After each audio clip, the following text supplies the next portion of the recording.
ஓம் த்ரயம்பகாய வித்மஹே மிருத்யுஞ்சயாய தீமஹி தன்னோ பரமசிவ பிரச்சோதயாத்.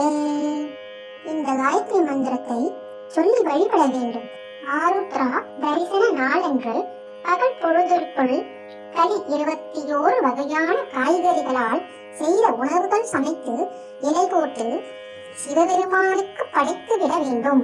மாலையில் ஏதாவது ஒரு சிவன் கோவிலுக்கு சென்று தரிசித்து விட்டு வர வேண்டும். கோவிலில் இந்த மந்திரத்தை சொல்லி சிவனிடம் வேண்டிக் கொள்வது மிகவும் சிறப்பானதாகும்.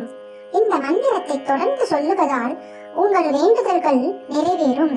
இந்த நாளில் அதிகாலையில் எழுந்து குளித்துவிட்டு வீட்டின் பூஜை அறையில் நெய்விளக்கு ஏற்றி வைத்து ராகுகாலம் யமகண்டம் இல்லாத நேரத்தில் சிவபெருமானிடம் உங்களின் கோரிக்கையை சொல்லி மனசார வேண்டிக் கொள்ளுங்கள்.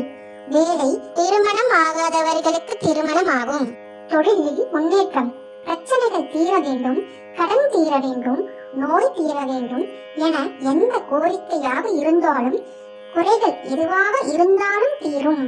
அதோடு வீட்டில் செல்வம் சேர்ந்து கொண்டே இருக்கும்.